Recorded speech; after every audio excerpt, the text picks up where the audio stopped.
This is TJ with TechMadeEZ. Welcome to the channel. My channel is all about making things affordable, practical, and easy. And today we're going to look at an Asustor NVMe NAS, and we're going to compare it against my DIY NAS. And the reason why we're comparing this is the performance better, worse, the same, and also the price. I got interested in these NVMe servers when I've seen a couple of them on YouTube. And it started really making me think. Then it made me think, can I produce my own NVMe server?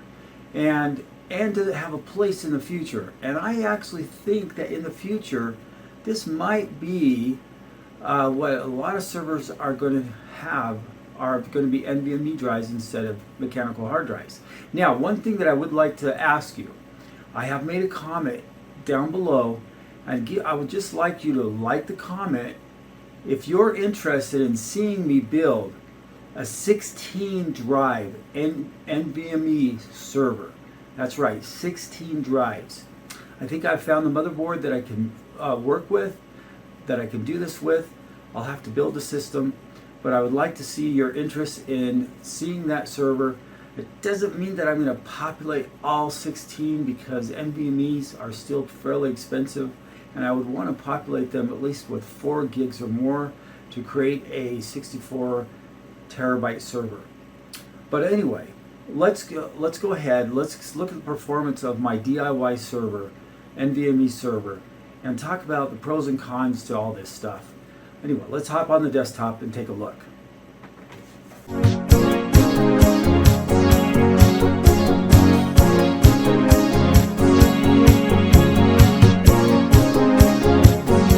Okay, so now let's take a look at the Asustor NVMe NAS versus this DIY NVMe NAS. Now, I'm not going to go over a lot of the pros and cons right here, but obviously the biggest con or pro to both, the pro to this Asustor NAS is the size.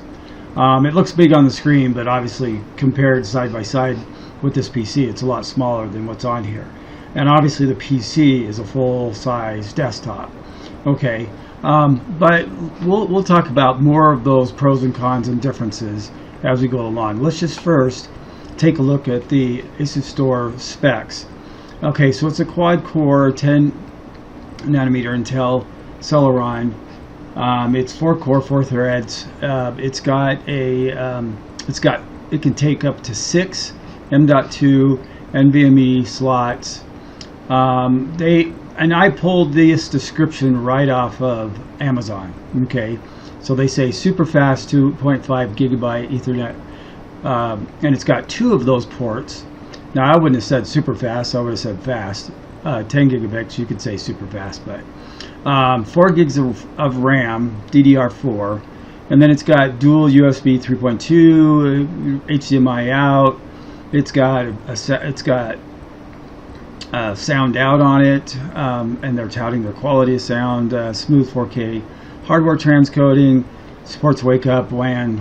The cost of this machine, or this NAS, is $530 to $580 depending on where you buy it from. Okay, one thing I do want to mention here, this Asustor does have a bigger brother. It takes 12 NVMe drives, and it's a 10 gigabit, and it retails a little under $900. Okay, let's take a look at our DIY NAS. Now I'm using an HP Z440 for the PC, and I'll explain why I'm using that. And by the way, this is my favorite desktop. Even today, this is a relevant desktop. It's what I use personally. If you've watched my videos in the past, you'll see that I've used the HP Z440 for servers, but I love this one for a desktop. I do have a server version of this coming out as well, but anyway, what I have in here is I have a Xeon E5 2690V3, 12 cores, 24 threads, and I can only put in 5 M.2 NVMe slots. I have a 10 gig Ethernet card. I don't know why I put the S there, sorry about that. And then there's a 32 gigs of DDR4 RAM, and then there's 6 USB 3 ports, 2 USB 2 ports. Video, the reason why I put in a question mark there, you'll see why later on. It does have video out, by the way. And then of course we've got the sound out from the PC itself. And it will also have smooth 4K hardware transcoding.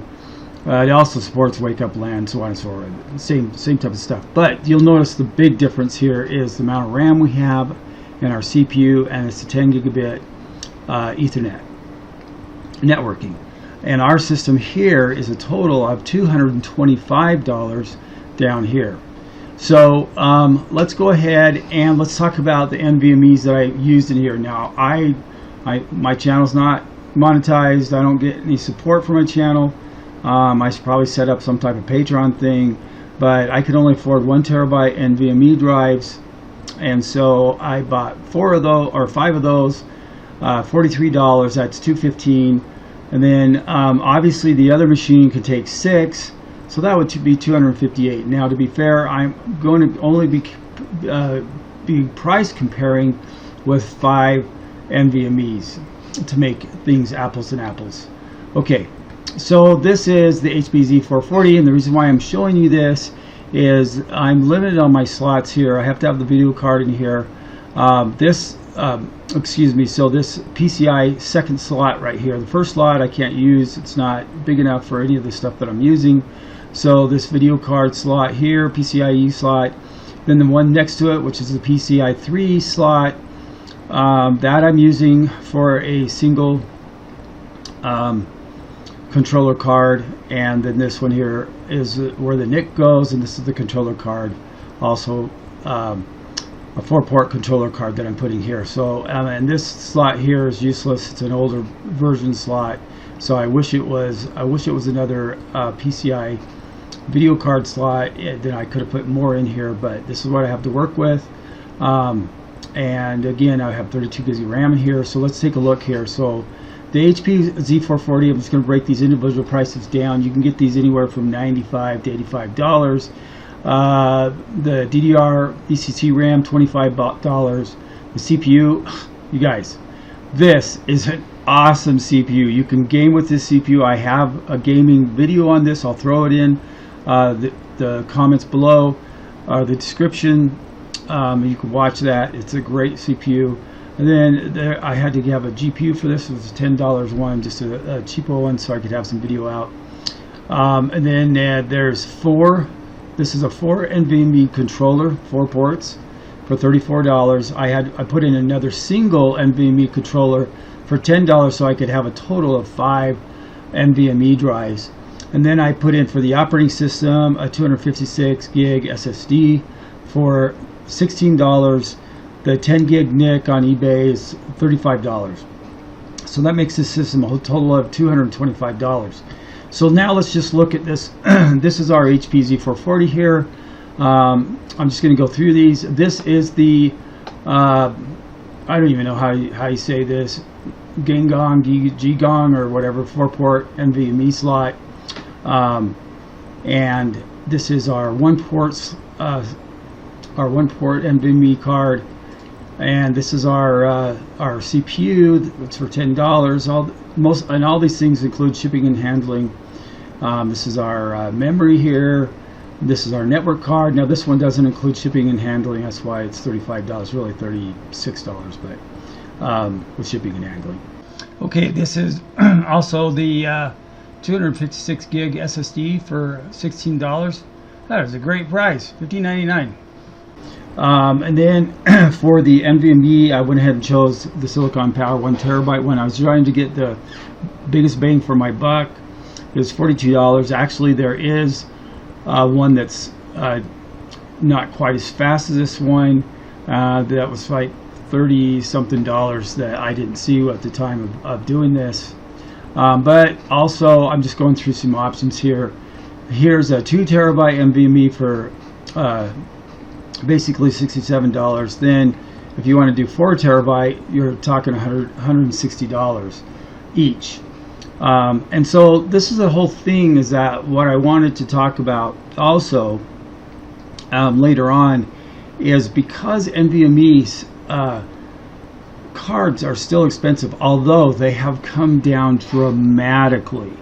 And just to give you a comparison where we're at, 4 terabyte, that you couldn't even touch this a year ago at this price.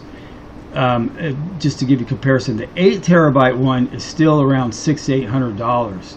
So, but what's amazing to me is how much these have come down. And one of the things I do want to mention here is, and I mentioned a little bit at the beginning, I am looking at a motherboard that I can take 16 NVMe drives and make a server, and I'm really tempted to do that, because as these drives go down, I may make this my video server. I would buy the 4 terabyte ones, but the price has to come way down on the 4 terabytes, and that would give me 64 terabytes, and I would replace my hard drive server. I'd probably just use it for a backup, because it's also a 64 terabyte video server. Anyway, but the cost of these just really kind of makes it, for a lot of people, the cost is just overwhelming for this. But let's just go ahead and look at this then. So for my system, for the 5 NVMe drives, this DIY NAS, we're talking $440.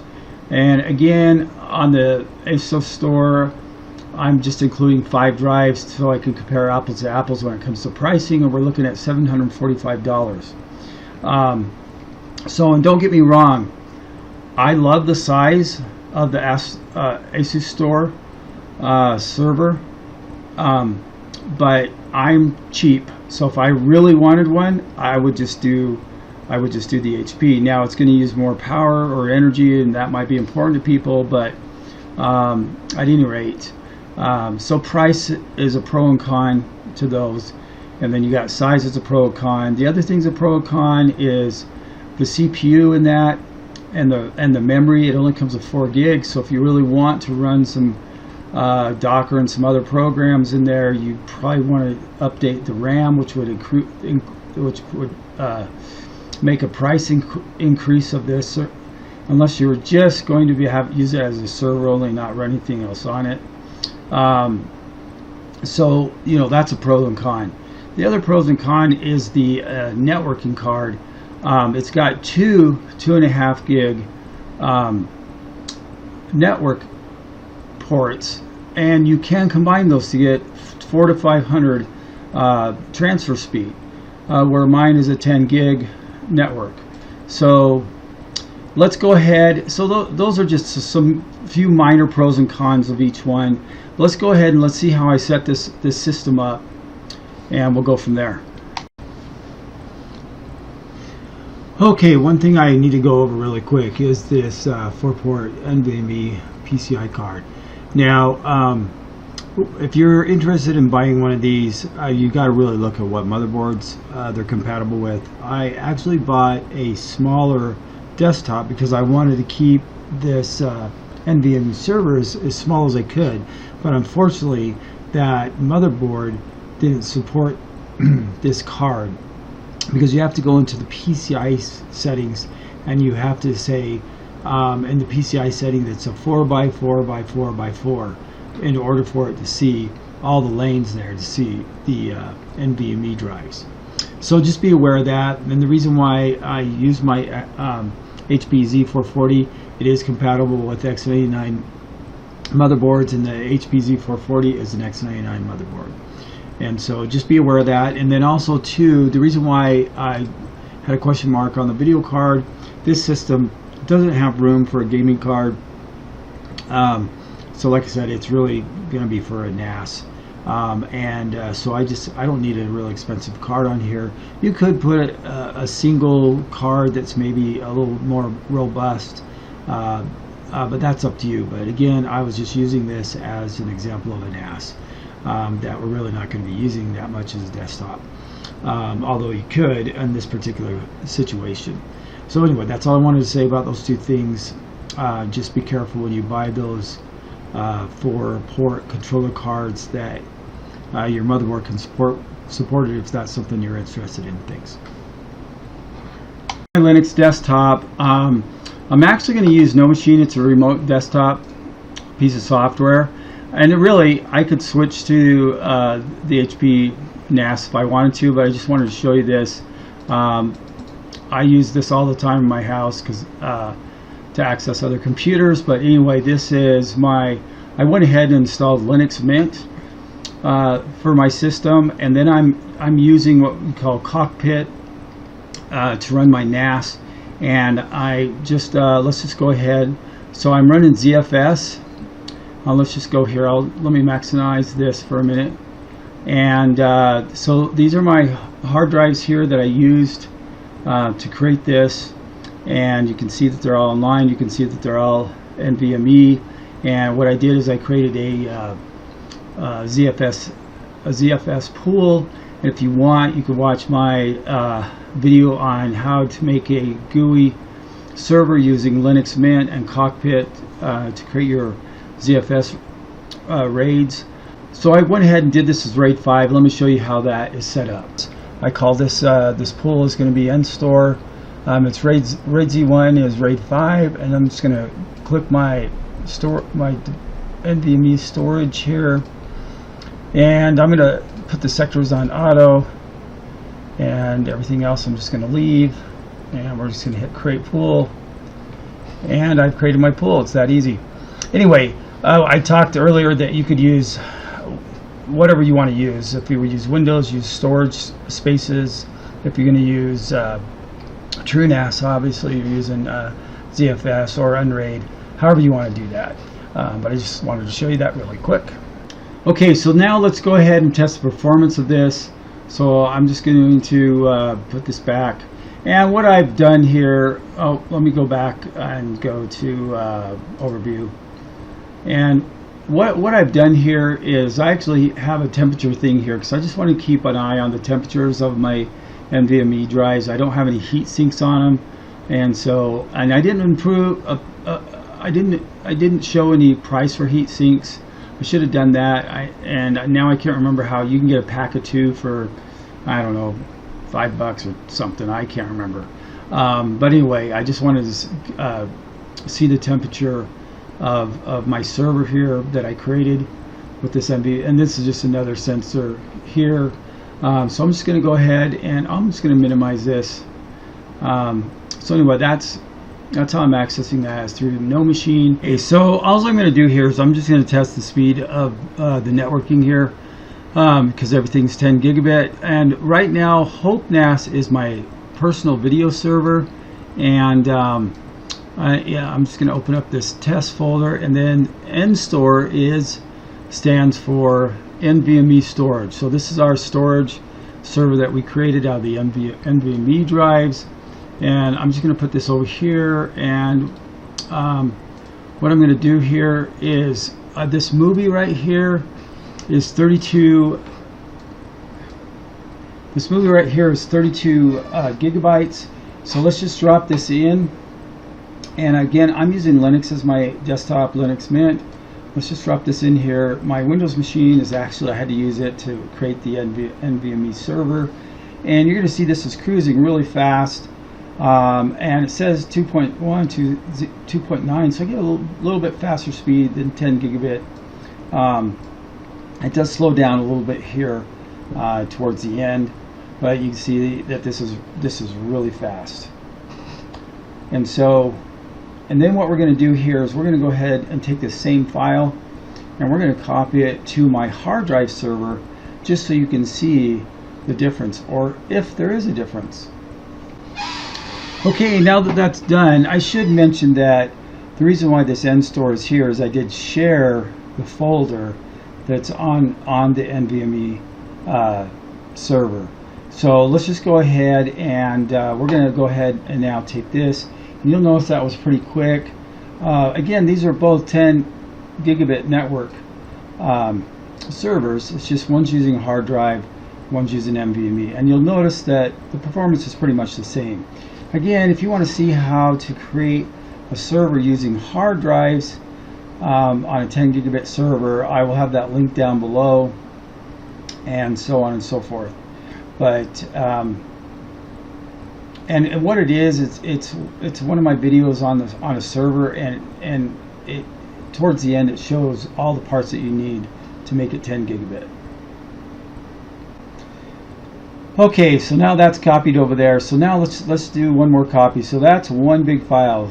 And one thing that I noticed, so in this test file folders is a whole bunch of smaller videos, like 20-30 minute videos. And so there's 17 of them. Let's just go ahead and drop this. Let's go ahead and drop this into our hard drive file server, and let's just see the performance here, how this performs. And it's not getting quite obviously it's not, when you copy a whole bunch of files like that, for whatever reason you don't get as good as writing to the server as you do the big file. But there we go. Okay, so now let's just go ahead and drop this same folder, come on, in here, and you're going to notice it goes way faster. I don't know why, but it performs way faster on the NVMe server. That actually kind of surprised me. I didn't know it would be like that. I don't know what makes the difference. I'm not a server guru person by any means. Yeah, I do have servers, but I'm not. So that was impressive that it took all those files and copied it that quick. And so anyway, so let's go back to the slides, and there's just a couple more things to wrap up. Okay, unfortunately I can't buy everything I demo on my channel, and I actually saw this demoed on Steve's Hardware, and he demoed both the 6 NVMe NAS and the 12 NVMe NAS. And remember, the 12 NVMe NAS is 10 gigabit, so its network performance would be similar to what I just performed here. The 6 gigabit one would be a little slower just because it's between 400 and 500, and he demonstrates that. And also, but that's if you use both NICs. If you only use one network port, then obviously it's 200 to 300 megabytes per second. But my biggest thing about any off-the-shelf NAS that I have a problem with, it always seems like they're underpowered a little bit, and a lot of times they don't put enough memory in them. And this isn't the only NVMe NAS out there. This is just one that I liked. And so my big thing is, so that's one of the advantages of going with a DIY NAS. You can, my NAS has 12 cores, 24 threads. It has 32 gigs of RAM. I could throw 64 in there for an extra $10. So and that way I can run a lot more VMs if that's what I'm planning on doing. If you're just planning on using it as a regular NAS and you aren't going to really run much on it, maybe Plex, then it's fine. Okay, so hopefully that was interesting. The thing that surprised me the most is copying all the single files over. I wasn't expecting that. I thought it would be the same. And maybe you didn't think that both of those hard drive server, 10 gigabit server could match an NVMe server. Again, you got to realize too that you're also at the whim of your 10 gigabit card. So maybe those NVMe could handle faster speeds over the network if you're doing a 40 gigabit card, 40 gigabit switch. And by the way, the switch I'm using is a TCP/IP or TP-Link, sorry, 8-port 10 gig switch. So performance-wise, you know, both of them perform the same except for the smaller files. Now, the question is, what would someone use either one of these for? If you really wanted, say you wanted 6 hard drives in there and you wanted to get to the most amount you could, you're going to pay $960 for 24 terabytes. That's still a lot of money. But you know what? The convenience of this thing, and maybe someone that does a lot of video editing, they can take this around. It's pretty quick. Well, if they took it around, they'd probably either need to take a small 10 gig switch for them, or somehow connect direct to whatever they're working with. But it's a lot of money when now obviously it doesn't use as much power as a regular PC server would, but I think in the future these NVMe servers are going to become a lot more popular as the price goes down, because I seriously, like I mentioned before, I'm really thinking about creating my own 64 terabyte NVMe server. And so, and again, I just want to remind you down below, I have a question. Do you want me to put together one of these systems? Because I have found a motherboard that we'll use for that, and this system, you could use it as your video desktop as well. It could be you could edit videos on there, you could game on there. So it's not only a storage, but it's also an editor, a desktop. Anyway, I hope this was interesting. I'm not here to say one way or another which one of these is better. So just so you know, I'm actually I'm somewhat impressed with these NVMe servers. It's just that I want a little bit more power under the hood than what most of them offer, because Asustor isn't the only one that offers these. I think QNAP has one, and I don't know, it's 4 NVMe drives, and also too, I did forget to mention that they do have a 12 drive of this Asustor as well. It's around, it's a little under $900 for that.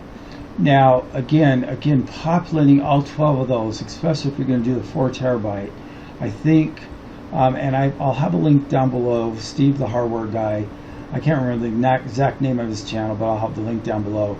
He actually did a 48 terabyte on the 12 one, but it was around $3,700 that included all the NVMe drives. So for me, I find these things interesting. I'm not saying yay or nay on it. It is a pricier way to go. But for me, I'm always price conscious, and honestly, I don't pay attention to how much a PC is adding to my electric bill. Maybe I should, and maybe in some countries that actually is a premium. But I am very interested in creating my own 16 NVMe server that can be used as a desktop for video editing and storage. Again, vote up if you want to see that. It's going to take a little bit of money to do that. Not as bad as you'd think. Again, the most expensive part of it are the NVMe drives. Anyway, it was just kind of a fun project for me to do. Appreciate you coming to the channel. This is TJ with TechMadeEZ. Have a great day. Now that was easy peasy.